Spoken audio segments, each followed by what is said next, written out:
Hello, hello, hello, and welcome to today's episode of Her Version. This podcast is dedicated to sharing stories of struggle to triumph, a platform that allows individuals to tell their truth in order to inspire and uplift others. For those of you that are new to this podcast and like content like this, make sure you hit that subscribe button.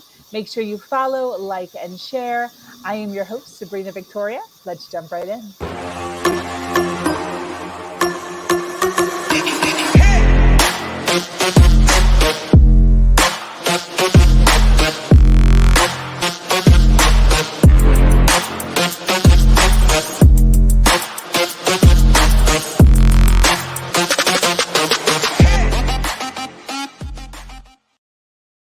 I love it when the audience starts coming in before we barely even get started. For those of you that are jumping on, thank you so much for being here. Thank you for supporting Renee and her journey today, speaking to us and the Her Version platform. The Her Version platform is built on storytelling and the understanding that many times our greatest learning experiences come from listening to other people's stories. Today, I am speaking with an amazing woman, Renee Hill. She is married to Tom Hill, and they have 5 phenomenal children and 4 grandchildren. She is an only child to parents who have been married for 52 years. She is a university professor, and her favorite thing to do is read. Renee encourages the people around her to dream and believes you can make your dreams a reality with some planning and pivoting in your life. She is here to share some of her journey and some of her challenges in order to inspire all of us to live our best life. Welcome, Renee. I want to ask, one of the biggest issues that I see, I want to say with clients, but it's not even. It's everybody. It's all the people in general. When we're in a dark spot, sometimes it can be overwhelming trying to think about how to get from the darkness to the light, how to actually pull yourself out of your story. Listening to you now, if somebody is feeling down, feeling depressed, feeling the anxiety, just in a not good spot, they might hear your story and they might be like, cool, Renee, cool. I'll go see a therapist, but I don't even there's no way. There's no way that me talking about this is really going to propel me forward where I need to be in my life. And with that, which I get it, I want to ask your personal experience with steps that you took, maybe like your first 1, 2, 3 that you can recall of things that you've done when you're in the middle of it, in the middle of the funk, and you need to take yourself out and pull yourself out. What are like the top 1, 2, 3 things that you can think of that you do to kind of start moving towards a better direction? Oh, it's a hard one. I don't know if I'll have 3. I think I have. That's fine. I think I have one major thing, and that's okay. So this is something I wish I had either learned or perhaps embraced. I think someone tried to tell me this years ago, and I just couldn't get it. And it's been recently, in the last, I would say, 5-ish years, where I've been able to embrace this idea of what is fact and what is truth, because there's a difference. And so at the fact level, I may be feeling like crap today.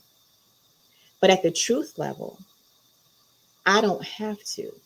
So I can say, this has been a really bad day. I got into a car accident. My kids are misbehaving. I burned dinner, right? But at the truth level, I'm actually a good cook. I am a good mom, and I'll be able to get that car fixed, right? It. So it's not this idea of just turn everything into a positive. But no, turn everything into what is the truth. The truth is, I was sent here with a purpose. And while I might not know exactly what the purpose is, I can't necessarily give an elevator pitch on what my actual purpose is. The truth is that I have a purpose. And I am moving towards it a little bit more every single day. And that's something Wow. that I just really, I hope that people can embrace, that yes, there's facts, they're out there, but you have to look beyond those into what is the truth about the situation. Yeah, absolutely. I love that. That's bringing me to tears. I love it. Thank you so much for that. I want to pull this up. I don't know if I quite understand it. Can you read this? I don't know if I'm understanding it. Are you talking to me? Yeah, Oh, I'm sorry. that's okay. I got the thing that's on the screen. Yeah, You know, it's my first time doing this. I don't know that's what I'm okay. doing. That's okay. Okay, I got a testimony already. I was about to get discouraged a few minutes ago in my ongoing project, but your story says, Judith, you can if Renee made it huge today. So and you want me to comment on that? That's what you're saying? Sure, yeah. So I'm saying, He's my talking to interpretation, you, girl. yes, my He's talking to you. interpretation is that you were feeling discouraged, and now you're feeling like you can do it because you can. Yes. You absolutely can. So that's where it is. The fact is that you were feeling discouraged. The truth is that whatever it is that has been put in your heart to be able to do, you're going to be able to do that. I love it. You can do it. I love it. So please do not give up. And then, Sabrina, you said something to me yesterday in our real quick conversation when you said, if I have an idea about something, don't walk, run towards it. So I want to say to Judith, run towards that, whatever that thing is in your heart. Now that you're not feeling discouraged, now that you know that discouragement, yeah, that was at the level of fact, but the truth is you can do it. Run over there and do it, whatever it was, do it, go, start, do something, Yeah. do some piece of it so that you can really get some trajectory and know that you can do it. You got it. You Absolutely. got this. Absolutely. That was fantastic. Thank you so much. Judith says thank you. Absolutely. What is the number one lesson that you've learned about life? Oh, wow. Okay. Um, Number one lesson is that everything happens the way it's supposed to, even if we don't understand why in the moment. So while, obviously it would not have been um, my intent to be 17 and pregnant with a man who was not interested in me or his child. That would never have been something I wanted. I wouldn't have written that part of my story for myself.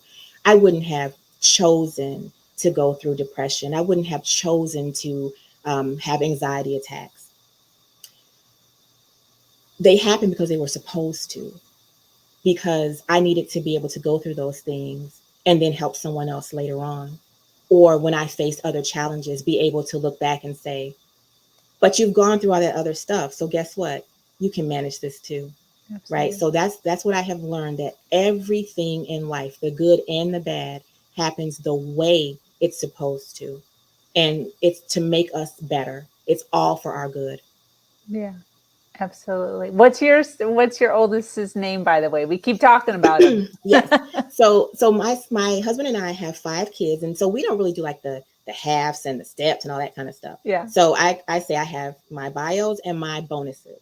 So Yeah. my oldest, I'm going to go from the oldest to the youngest. So my oldest, that's my bonus kid, is Macaulay, and he's 29. And then my oldest bio is Brandon, and he is 28. This is And the one we then keep talking about, Brandon. yes, yes.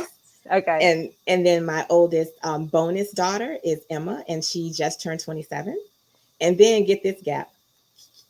We have our daughter Naomi, who is 9, Wow. and then Jesse, who is 8. So Wow.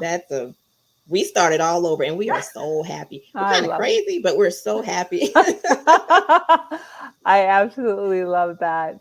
Look at Dane. Brandon says you're the best mom of all Oh, time. that is awesome. I love that. Brandon's a good kid. He is. I love that. Oh, um,